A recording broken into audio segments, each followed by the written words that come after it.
கோபி குண்டா தான் இருக்கணும், ஒல்லியாக இருந்தால் நல்லா இருக்காது. அரசியல் பேசுகிற படமாக இருந்தாலும் சரி, மனிதம் பேசுகிற படமாக இருந்தாலும் சரி, அன்பை விதைக்கிற படமாக இருந்தாலும் சரி, சசி சார் வந்து அதுக்கு முன்னுரிமை கொடுத்து படங்கள் கொடுத்துட்டே இருக்கார். இப்போ அன்பே டயானா படத்தை பற்றியும் படக்குழுவினரை பற்றியும் பேச அன்புடன் அழைக்கிறேன் சார்.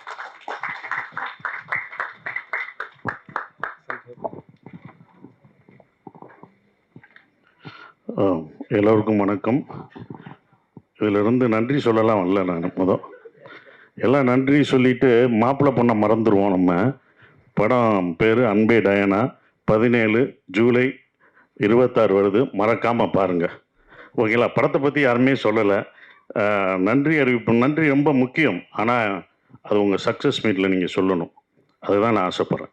கண்டிப்பாக சொல்லுவீங்க. இந்த படம் பெரிய வெற்றி அடைய, ஏன்னா ட்ரெய்லர் பார்க்கும்போது அது இருந்தது. அது சக்ஸஸ் மீட்டில் எல்லாருக்கும் நன்றியை சொல்லணும். இந்த படம் ஒரு அருமையான படமாக இருக்கும். ஏன்னா ட்ரெய்லர் பார்க்கும்போது, எனக்கு படம் பார்க்கல, ட்ரெய்லர் பார்க்கும்போது அவ்வளோ கலர்ஃபுல்லாக இருந்தது. ஏன்னா இந்த படம் இதுன்னு சொல்லி கூப்பிடவே இல்லை. சார் ஒரு ஃபங்க்ஷன் இருக்குன்னு தான் சொன்னார் சரவணன் சார். மதுரையில் இருக்கீங்களா, சென்னையில் இருக்கீங்களா? சென்னையில் இருக்கேன், ஷூட்டிங் வந்திருக்கேன் அப்படின்னு. அதுக்கப்புறம் சார் ஒரு ஃபங்க்ஷனாக என்ன ஃபங்க்ஷன்லாம் சொல்ல, சார் ஒரு ஃபங்க்ஷன் இருக்குது வாங்கினார். இங்கே வந்து பார்த்தோன்னே தான் அன்பே ஃபங்க்ஷனுக்கு கூப்பிட்ருக்காரு. நான் யுவராஜ் சொன்னேன், நீங்கள் எனக்கும் தெரியாது நீங்கள் வர்றது அப்படின்னாரு. அவர் கூப்பிட்டாரு. வந்த பிறகு தான் தெரியுது அவரும் ஒரு ப்ரொடியூசராக இதில் இருக்காருன்ட்டு. தெளிவாக காசு போடல அப்படின்னு சொல்கிறாரு. காசு போட்டால் மட்டும் ப்ரொடியூசர் இல்லை, மூளையும் உழைப்பும் போட்டாலும் ப்ரொடியூசர் தான். அதனால் நீங்கள் ஒழுங்காதீங்க, ஒதுங்கவே கூடாது. ஏன்னா $1 மில்லியன் இந்த படம் வெற்றி பெற்று மில்லியன் கணக்காக வரும். அவங்களுக்கு ஷேர் கொடுத்துடணும் மேடம், சத்யா மேடம். சரவணுக்கு இந்த படத்தில் அவர் காசு கொடுக்கணும். அதை நீங்கள் தான் வாங்கி தரணும். $1 மில்லியன் மில்லியன் வரணும், வாங்கணும். ஸோ நீங்களும் ப்ரொடியூசர் தான். அதனால் நான் உங்களுக்கு சப்போர்ட்டாக தான் இப்போ பேசுகிறேன். படம் நல்லா வெற்றி பெறும். நல்ல காசு வந்து உங்களுக்கும் இந்த படத்தில் ஒரு ப்ரொடியூசராக சம்பாதிக்கணும் அப்படின்றது ஒன்று. டைரக்டர் பாரி ஜமா அப்படின்ற ஒரு படம் எடுத்தார். ஒரு அருமையான படம். அதெல்லாம் நிறைய பேர் பார்த்துருக்க மாட்டீங்க, அதை அவருக்கே சொல்லுவார். அந்த படம் நான் பார்த்துட்டேன். உங்களுக்கு ஒரு ஆறுதல் பரிசு, அந்த படம் நான் பார்த்துட்டேன். அருமையான படம். அதில் வந்து அவ்வளோ ஒரு அந்த வேஷம் போட்டுட்டு ஒரு ஆட்டம் ஆடுவார். அந்த ஆடி கை எதுலையுமே ஊண்டாமல் சடக்குன்னு உட்காருவார். அது எவ்வளோ கஷ்டம் தெரியுமா? அப்படி எந்த கையும் ஊண்டாமல் அந்த டான்ஸ் பண்ணிவிட்டு அப்படி உட்கார்ற அந்த அந்த ஆட்டம் வந்து ரொம்ப சிறப்பாக இருந்தது. ஒவ்வொரு சீனும் சொல்லலாம். அவருடைய அந்த வேஷம் போட்டது, அது பெண் வேஷம் போட்டது. ஆனால் அந்த படம் யாரும் பார்க்கல. அந்த படம் பார்க்காதனால அந்த படம் எல்லாரும் பார்த்து ஓரளவுக்கு வெற்றி பெற்றிருந்தீங்கன்னா அந்த மாதிரி படங்கள் நிறையா பண்ணியிருப்பார். அது அந்த டைரக்டரை நம்ம இழந்துட்டோம். ஜமான்னு ஒரு அருமையான படம் கொடுத்த ஒரு நல்ல படம் நல்லா நடிச்சிருக்கீங்க அப்படின்னு தான் சொல்லுவாங்க. அது பத்தாது. ஒரு படம் கமர்ஷியல் படமாக அது வந்து காசு பார்க்கணும். அது கமர்ஷியலாக அது எல்லாருக்கும் போய் ரீச் ஆகணும். அந்த படம் அது ரீச் ஆகிருந்தோன்னா அவருடைய படங்கள் சிறப்பாக வேற ஒரு தளத்துக்கு போயிருப்பார். இப்போ அது மாறி அன்பே டயானா அப்படின்ற ஒரு படம் பண்ணுறாரு. இந்த படம் வெற்றி அடையணும். ஸோ அவருடைய மாற்றம் இது வரும். இப்படி ஒரு படம், ஒரு அழகான ஒரு குடும்பமாக கலர்ஃபுல்லாக காமெடி படமாக அவர் கொடுப்பார். அவர் பாதையை நம்ம யாரும் தீர்மானிக்கிறதில்ல, ஆடியன்ஸ் தான் தீர்மானிப்பாங்க, மக்கள் தான் தீர்மானிக்கிறாங்க. எந்த பக்கம் போகணும் அப்படின்றது மக்கள் தான் தீர்மானிக்கிறாங்க. அப்படி ஒரு படமாக இந்த படம் கண்டிப்பாக இந்த மாதிரி படங்கள் உங்களுக்கு அமைஞ்சு வரும். ஸோ அதுக்கு உங்களுக்கு வாழ்த்துக்கள். ரொம்ப சிறப்பாக இருந்தது. அப்புறம் சேத்தன் சார், நீங்கள் சூப்பராக அடிச்சிங்கன்னு சொல்லவே முடியாது. நீங்கள் பயங்கரமாக அடிச்சிருப்பீங்க. ரொம்ப நாளைக்கு அப்புறம் உங்களை வில்லனா கெட்டவனாக பார்க்காம ஒரு நல்லா ஜாலியாக கலகலன்னு பார்க்குறோம். அதுவே எங்களுக்கு ரொம்ப சந்தோஷமாக இருந்தது. ஏன்னா அந்த நீங்கள் வில்லனாக அணிஞ்சதான் மனசில் பதிஞ்சு இருந்தது. இது வந்து சிறப்பாக ரொம்ப அற்புதமாக பண்ணியிருக்கீங்க. ஸோ அதுக்கு உங்களுக்கு நன்றியை தெரிவிச்சுக்கிறேன். வாழ்த்துக்கள். நீங்கள் நன்றின்னு சொல்லி எனக்கு நன்றி வருது பாருங்கள். வாழ்த்துக்களை தெரிவிச்சுக்கிறேன். அப்புறம் ஹீரோயின் சூப்பராக பண்ணியிருந்தீங்க, ரொம்ப சிறப்பாக பண்ணியிருந்தேன். அவங்க நல்ல டான்ஸர், ரொம்ப அழகாக பண்ணியிருந்தாங்க. வாழ்த்துக்கள், உங்களுக்கும் வாழ்த்துக்கள். கோபி, என்னம்மா பரிதாமல் வந்து பேசிட்டு போகிற? நீ ஏறினவுடனே 2 காமெடி பீஸை தள்ளி விடுவேன், ரொம்ப ஜாலியாக பேசுவேன். ஏன் சுதாகர் வந்தால் தான் பண்ணுவியா? உடம்பு சரியில்லையா? அப்புறம் ஏன் என்ன லைவ் ரொம்ப நல்ல மாதிரி அப்படி வந்து எல்லாத்தையும் கட்டையை கொடுக்குறே இல்லை ஓட்டுறே இல்லை. அப்புறம் இங்கே வந்து நான் வந்து இவர்களுக்கு நன்றி சொல்கிறேன், அது என்னை அப்படின்ட்டு போகிற. இந்த மேடை உன்னோடது. எப்போ வந்தாலும் மேடையை யூஆர் என்டர்டெய்னர்.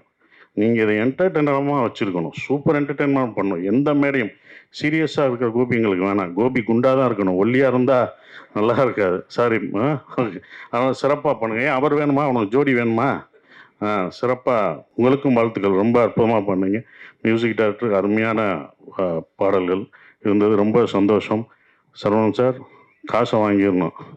ஏமாந்துட்டு வந்தீங்க, அவ்வளோதான். நான் அங்கேயே நிற்பேன். மேடம், நீங்கள் தான் அதுக்கு சாட்சி. அப்புறம் $1 மில்லியன் யுவராஜ். என்னுடைய டூரிஸ்ட் ஃபேமிலி அவ்வளோ கதையை கேட்டு ரொம்ப சிறப்பாக கதை கேட்குறதுல அவர் அப்படி ஒரு இது, அதுவும் டிசைன் பண்ணுறது எல்லாமே யுவராஜோட உழைப்பு. ஸோ யுவராஜுக்கு வாழ்த்துக்கள். அடுத்து ஹீரோ அப்புறம்னு கேள்விப்பட்டேன். ஏதோ ட்ரைனிங்லாம் போயிட்டுருக்கியாம்ல, கேரளா வரைக்கும் நியூஸ் வருது அப்படின்னாங்க. அதுக்கு வாழ்த்துக்கள். அடுத்து ஏன்னா எல்லாரையும் எத்தனை நாள் தான் நீயும் ப்ரொடியூஸ் பண்ணி எங்களெல்லாம் நடிக்க வச்சுக்கிட்டு இருப்ப. இவங்களை நடிக்க வைக்கிறதுக்கு பாரு ஒன்றையும் நீ தான். நம்ம நடிக்க வைக்கிறதுக்கு இவங்களை கேட்டு இவங்களுக்கு நான் சொல்லி நீ இந்த ட்ரெஸ்ஸை போடு, இந்த காஸ்டியூம் போடுங்க, நானே அந்த காஸ்டியூமை போட்டு வந்து நானே நடிச்சிடறேன்டா போங்கடா அப்படின்றதுக்கு வந்துட்டாரு. ஸோ என்னை இயக்கிய டைரக்டரு ஒருத்தர் அங்கிட்டு ஹீரோ ஆகிட்டான், இங்கிட்டு ப்ரொடியூசர் ஹீரோ ஆகிட்டீங்க. இன்னொரு ப்ரொடியூசர் இருக்கான் மகேஷ் சார். கம்பெனியில் அடுத்த படம் பண்றேன்னு வந்து வாக்கு கொடுத்துருக்கீங்க. நான் எங்க வெளில போய் ஹீரோ தேடுறது? இயக்குனர் அங்க இருக்காரு. இவங்க புக்கை கொடுக்க மாட்டாங்க, ஸ்கிரிப்டை கேட்ட தர மாட்டாங்க. சார் வந்து டேட்டு கொடுத்துட்டு போயிட்டாப்ல. நான் வெளில எல்லாம் எங்கேயும் யாரும் வச்சு பண்ணல சார், உங்களை வச்சுதான் படம் பண்றேன். சீக்கிரமா வந்து நடிச்சு கேள்விப்பட்டேன். கேரளா வர நீ போனது ட்ரைனிங் இந்த பாருங்க, போனது எனக்கு கேரளாவில் சொன்னாங்க. ட்ரைனிங்க்கு போறேன்ட்டு கேரளாவில் சொன்னாங்க. ரொம்ப வாழ்த்துக்கள். இருந்தாலும் வாழ்த்துக்கள் சொல்றேன். சுதர்சன், நாங்கள் கூட எப்பயா இருந்தாண்டா அந்த படத்தில் $1 மில்லியன் நடப்போம். $1 மில்லியன் செட் ப்ராப்பர்ட்டியாகவே ஆகிட்டான். எல்லா படத்துலையும் வர்றான் அவன். வாழ்த்துக்கள். டீச்சராக வந்து அந்த படத்தில் இதில் ஒன்று இருக்க வாழ்த்து. ரொம்ப சந்தோஷமாக இருக்குது உன்னுடைய வளர்ச்சி. ரொம்ப சந்தோஷம். நன்றி. குறிப்பாக அந்த book release, Saravanan sir book ரிலீஸுக்கு நாங்களாம் இவ்வளோ பண்ணியிருக்கோம்னு சொல்லிட்டு நீ காம்பேர் பண்ண, அதுக்கு காசே வேணாம் சார், நான் அந்த இதுக்கு ஏதாவது பண்ணுறேன்னு சொன்னேன்ல, டச் மை ஹார்ட். ரொம்ப நன்றி. ஆனால் அந்த புக் ரிலீஸ் அப்போ அவர் வந்தப்போ எல்லாம் இவ்வளோ கான்ட்ரிபியூட் பண்ணியிருக்கேன், நான் சரவணன் சாருக்கு எதாவது பண்ணணுன்ட்டு, எனக்கு காசே வேணாம் சார், நான் வந்து இது பண்ணுறேன் அப்படின்னா கஷ்டப்பட்டு முன்னேறி வர்றான். எதுவுமே வேணான்னு சொன்னதுக்கு நன்றி நான் இங்கே தெரிவிச்சுக்கிறேன். ரொம்ப நன்றி. நீ சிறப்பாக வரணும் அப்படின்றது இது. எல்லாருக்கும் நன்றி. யுவராஜ், உங்களுக்கு தம்பி, உன் பாட்டு நீ பாடுவேன்னு நினச்சேன். அன்றைக்கி உன் பாட்டு பாடினா ரொம்ப நல்லாயிருக்கும். ரொம்ப சிறப்பு. அண்ணே நாகராஜண்ணே, ரொம்ப வாழ்த்துக்கள். எல்லாருக்கும் வாழ்த்துக்கள் சொல்கிறேன். யாரையும் விட்டுருந்தா மன்னிச்சுக்கோ. இந்த படம் வந்து தேட்டரில் எல்லாரும் பாருங்கள், சிறப்பாக இருக்கும். பாரி, நீங்கள் வருத்தப்படாதீங்க. ஜமா தோல்வி அடைஞ்சது, வருத்தப்படலாம். இந்த படம் சூப்பர் ஹிட் ஆகும். அதுக்கான எல்லா பாசிட்டிவிட்டியும் தெரியுது. ஏன்னா அவ்வளோ உழைப்பு போட்டிருக்கீங்க. இந்த மாதிரி படங்கள் ஜெயிக்கணும் அப்படின்ற ஒரு விஷயத்த நான் சொல்கிறேன். மேடம், இன்னொன்று கோரிக்கை, நீங்கள் வந்து அங்கங்கே நான் கோரிக்கை வச்சுருவேன், அது என்னோடய பழக்கம். நீங்கள் வந்து இது பசங்களுக்கெல்லாம் ஐஏஎஸ் அகாடமி இதெல்லாம் வச்சுருக்கீங்க, அதை எங்கள் ஊரில் மதுரையிலையும் வச்சுட்டிங்கன்னா இன்னும் கொஞ்சம் சந்தோஷமாக இருக்கும். ஏன்னா தேனி, உசிலம்பட்டி இங்கே மக்கள்லாம் வந்து இங்கே வந்து படிக்க வேண்டியதாக இருக்குது. ஏன்னா அங்கே உள்ள கிராமங்கள் மக்கள். சரி, நீங்கள் மதுரையில் ஒன்று ஆரம்பிச்சிங்கன்னா அங்கே ஒன்று இது இருக்கும். எப்படி சினிமாவுக்கு ஒன்று பண்ணுறீங்க, ஐஏஎஸ் அகாடமி பண்ணுறீங்களோ அதே மாதிரி. ஏதாவது சொல்கிறீங்களா? ஓகே, வாங்க கோரிக்கையை நிறைவேற்றிங்கன்னா இதை விட என்ன. இன்னைக்கு நான் வந்து இப்போனா நான் விடிய உட்காந்துருப்பேனே. சாரோட கோரிக்கை வந்து மிக விரைவில் நிறைவு செய்யப்படும். ரொம்ப நன்றி. அது சார் டேட்டு கொடுத்தாருன்னா கண்டிப்பாக உடனே செஞ்சுருவோம். நான் அதுக்கு பண்ணுறேன். படிப்பு தானே, ஏன்னா படிப்பு ரொம்ப முக்கியம். அந்த அவசியத்தை படமாகவும் சொல்லிட்டோமா. அதனால் ரொம்ப நன்றி மேடம். ஸோ வந்த எல்லாருக்கும் என்னுடைய வாழ்த்துக்களை தெரிவிச்சுக்கிறேன். எல்லாருக்கும் வாழ்த்துக்களை தெரிவிச்சுக்கிறேன். நன்றி, வணக்கம்.